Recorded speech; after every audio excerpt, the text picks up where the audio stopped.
What I most remember is the feeling of comfort when you were with Governor Deukmejian. You felt relaxed, accepted, and he listened to what you said. You could not help but feel affection for him. He was a good, decent, and honorable man who viewed himself as ordinary, but he did extraordinary things. I will miss him, and the city he loved will miss him. He represented Long Beach in the legislature for 16 years. George Deukmejian was perfect for Long Beach, and the city embraced him as its representative. The governor was from a small town of Menendez, New York, and Long Beach is known as a big city with a small town feel. I don't know what the governor did while he was in Menendez, population of 3,900, but he loved to stroll the streets of Belmont Shore, taking in the sights and the people along Long Beach's most trafficked shopping and dining area.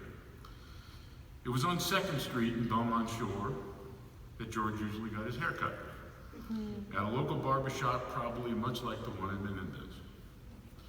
He would often stroll 2nd Street, trolling for ice cream, one of his passions. He would take long walks through Naples and around Marine Stadium and then over to Bluff Park wearing big, large, yellow headphones. Couldn't miss him. Now, I'm not sure there's any truth to the rumor that he would listen to Iron Butterfly's Inagata da Vida over and over again, but I so want that rumor that I started to be true. He truly loved his adopted city, and he appreciated that Long Beach embraced him with warmth and affection. Now, Gloria was a Long Beach native, so she knew all the good spots to eat and to seek entertainment. She and the governor would often dine with their children at Hamburger Henry's, a restaurant now mercifully closed. Leslie, their daughter, would often slip a plastic ice cube with a fly in it into a drink, either George's or someone else, and Henry, the owner, would always play along. It was the kind of thing that you would expect in a small town. George Deukmejian's adopted city welcomed him and embraced him warmly. He and Gloria raised their family here. He practiced law here. He entered public life here. It was a symbiotic relationship that benefited both parties, but more importantly, brought joy to both. Now, when you think of Governor Deukmejian, you really don't think of a wild and crazy guy. He was steady, serious, and diligent. However, he did have a well-hidden and well-honed sense of humor. I remember the groundbreaking of the George Deukmejian courthouse that was held in a tent on site. The governor is introduced, he moves up to the lectern to speak, and the first thing he does is say, you know, they usually only name these things after dead guys. And everyone laughed, in no small measure, because the humor was unexpected. Now that day the wind was severe. Behind the lectern where the governor was speaking, the tent poles were coming up out of the ground. And maybe some of you may remember this. And it was threatening to collapse the tent. Well, Alan Lowenthal and I ran up, actually I ran up early. Alan Lowenthal ran up behind the governor and held the tent. We're standing there holding the tent poles down, so we're trying to avoid a serious issue. The governor turns around and looks at us, and then turned back to the audience, and he says, "It gives me great comfort to know that these two Democrats have my back." And the audience did what you did. Now the governor continued his engagement in public issues long after he left office.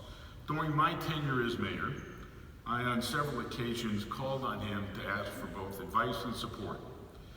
Knowing the governor's penchant for great restaurants, we had many a meal at Taco Surf on 2nd Street discussing city issues, that and George's Deli. He supported my efforts to change the city charter and my attempt to develop a fund for infrastructure enhancement.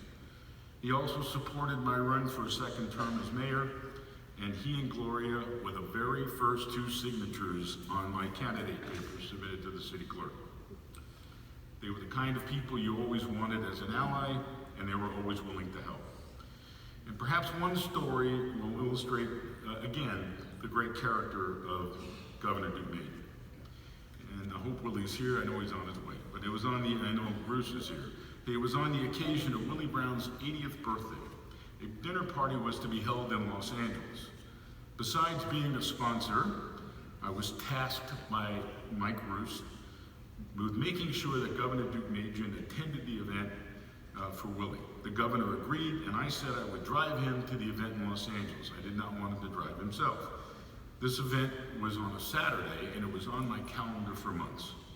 However, a few days before the event, my wife Nancy asked me if we were busy that weekend because she wanted to drive to Bakersfield to celebrate her mother's 90th birthday. Without looking at my calendar, I said, sure. So fast forward to Saturday. I'm in shorts and a t-shirt in Bakersfield. I get a call in late afternoon and I look at my phone and the ID says Governor Deukmejian. And I freeze and immediately know I am in real trouble.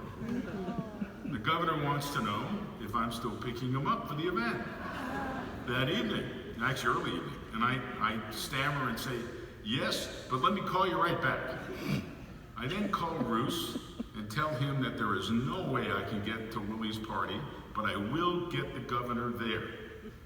Roos, as his usual style says, calls me an idiot, and I readily agree.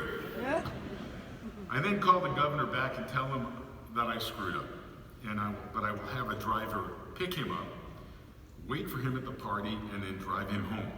He argues with me, saying he will drive himself. I cannot let this happen. I know George feels like he is imposing on me and causing me an undue obligation. And I think, what's the way to deal with this? How do you appeal to his sense of right and wrong? And hoping to strike that chord, I say, Governor, you need to let me correct my mistake and make this right. I need to do this. He immediately understood and agreed. So several hours and $550 later, and I deserved every bit of that. He attends the event. So, and it was a great time, and he really enjoyed himself. But we all know he was a serious person, and he was committed to public safety and fiscal discipline. He was a moderate to conservative Republican but he was also an empathetic man and a clear thinker. Others today will recount his successes in state policy, his achievements as Attorney General and Governor. I will only say that we miss his brand of politics in our state today. He was not an ideologue with a knee-jerk reaction to issues and a pat answer to every policy question.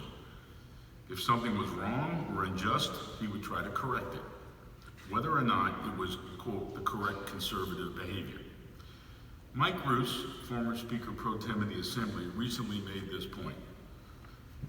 Show me a Republican officeholder today who would sign the assault weapons ban and also sign the bill to end California's investing in South Africa under apartheid.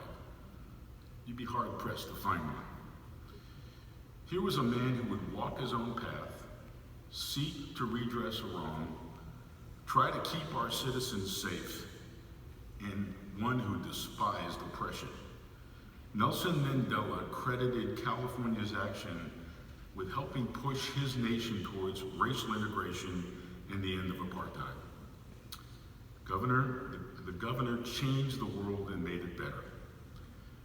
A man from a small town living in a big city, a man who loved where he lived and the beauty of the coast, a man who believed in public service and whose service was appreciated by those he represented. A man who enjoyed the simple pleasure of having dinner at an ordinary restaurant with his family and friends and trolling for ice cream in the neighborhood. An ordinary man who did extraordinary things.